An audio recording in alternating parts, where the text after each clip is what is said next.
Hey, Josh here. So I actually had something all planned out for the next video and had already started recording, but then this happened. Instead of moping about it, I decided to challenge myself as a content creator and branch out a bit into a type of video I haven't ever done before. Now I think we can all agree that multiclassing having been sprung on us as a surprise event didn't go over too well. Whether you were saving up gear for end of wipe, working on content like me, or something else entirely, there's a lot of ways that this ended up a bit of a bad surprise. That feels a bit like a given though, so I'm not going to focus too much on that. What I think is much more valuable to talk about here is the motivation behind the event and the long-term implications that could have. I can see two possibilities here. One, Ironmace wanted to do something fun as an end-of-wipe event and just didn't have the resources to design something from scratch. Or two, Ironmace wanted to further test the player reception to a multiclassing system with the hopes of bringing it to the core game in some capacity down the road. The reality is some combination of the two is pretty likely here, but I definitely hope it's more of the first one than the second. I'll preface from here by saying I absolutely love Dark & Darker, and really am a fan of Ironmace as a development company. From what I've seen thus far, they consistently try to do right by their player base, and that's not something that I can say for a lot of other developers out there. This is meant to be constructive criticism and dialogue, so if it ever comes across as anything differently, please let me know in the comments so that I can improve in future videos. Directly stated, the current implementation of multiclassing fundamentally runs counter to the experience that Dark & Darker provides by moving the game away from tactical decision making and strategy and towards a more Twitch-based and optimization-focused experience. That wouldn't necessarily be a problem in and of itself if that's what Dark & Darker branded itself as. But I think I can confidently say that the reason we're playing Dark & Darker instead of other extraction games is in part because of the depth it provides, where each decision is meaningful, rather than a simple Twitch-based experience that can be found elsewhere. I love designing broken guns in Escape from Tarkov, and I loved being rewarded for my split-second reflexes when encountering other players. I came to Dark & Darker after months of watching it on YouTube, however, because it offers something different. Both experiences provide something of value, but Dark & Darker offers something that can't be found elsewhere, and that's why I think a lot of us are here. A significant part of that unique experience is the class system and the tactical considerations that it creates for us.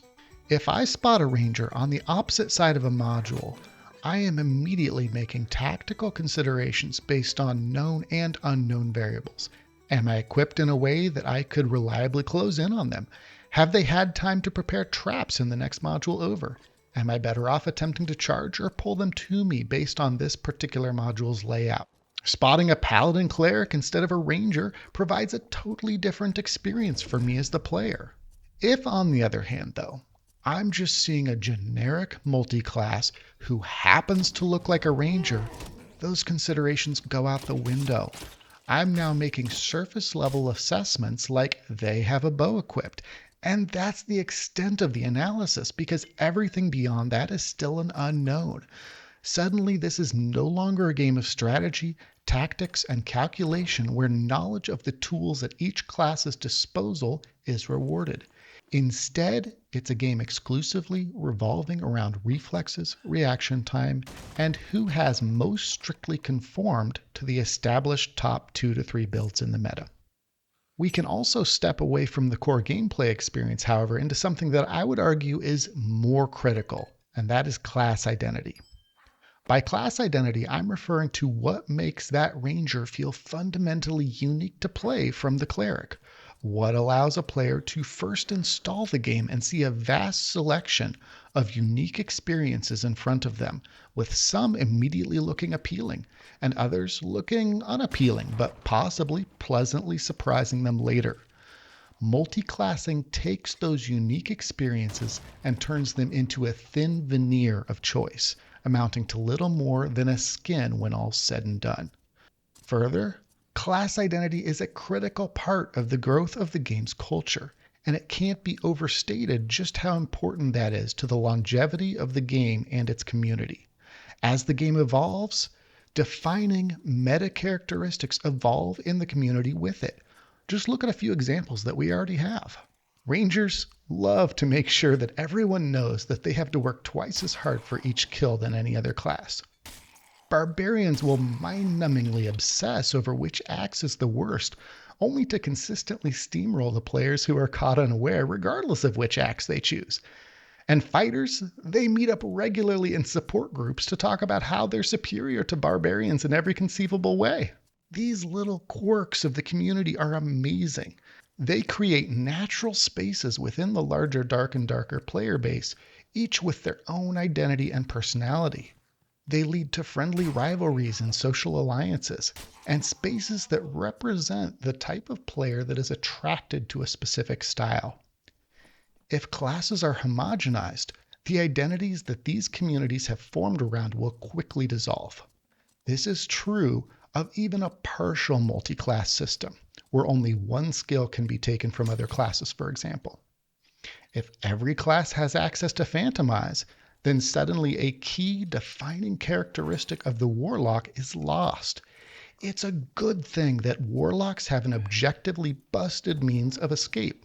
It creates asymmetric balance that we then have to consider when choosing how to play as or against a Warlock. It gives the Warlock a clear identity that every player can look at and say, I immediately recognize that about the Warlock, and I either want to play that or I want to know how to beat it. Now, to be clear, I'm not referring to the behavior where players can take a class's qualities and conflate those qualities to infer negative personal traits of the players who choose that class. That's another topic entirely, and actually one that I find really interesting from a psychological perspective.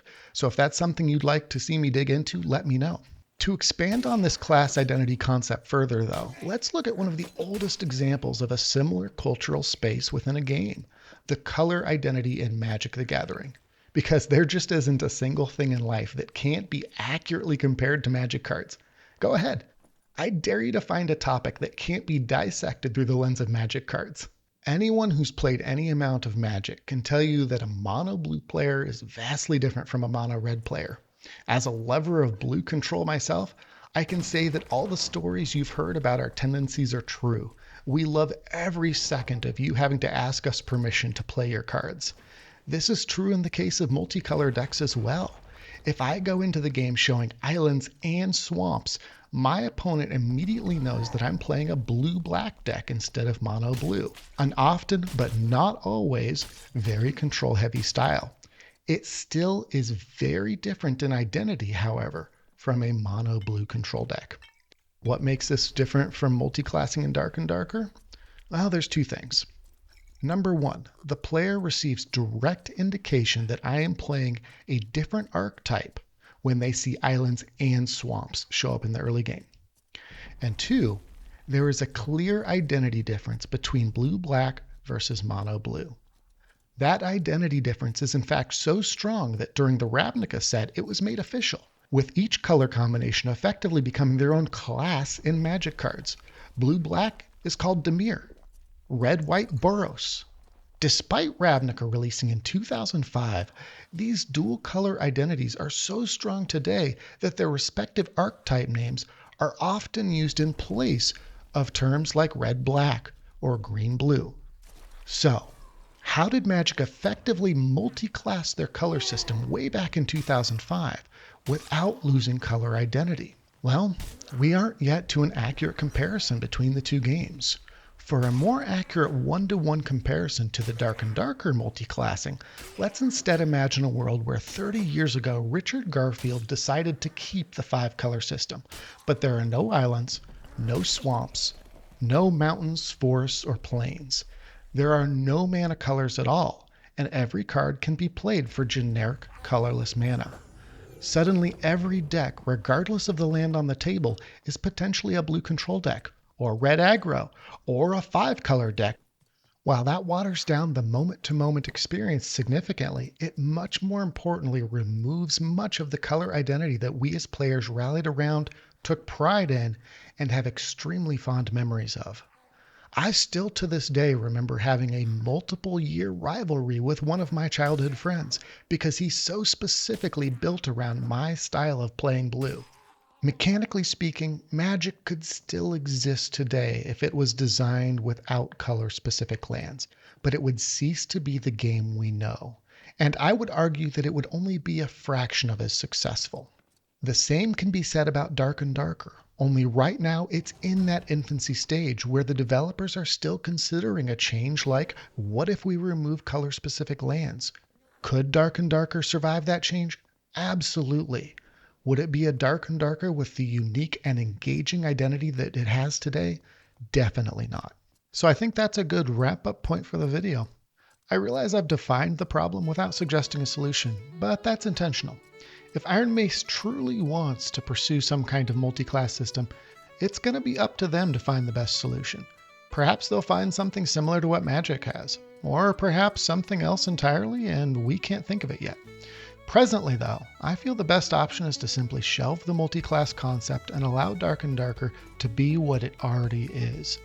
If something evolves down the road, let it happen organically first, like it already had done by the time Ravnica had released for Magic. The most valuable thing that we can do as their player base is provide constructive feedback that they will be receptive to. On that note, feel free to debate me or anyone else in the comments, but above all, let's keep it constructive. We're all here because we love this game. Thanks for tuning in, and I'll see you after the wipe.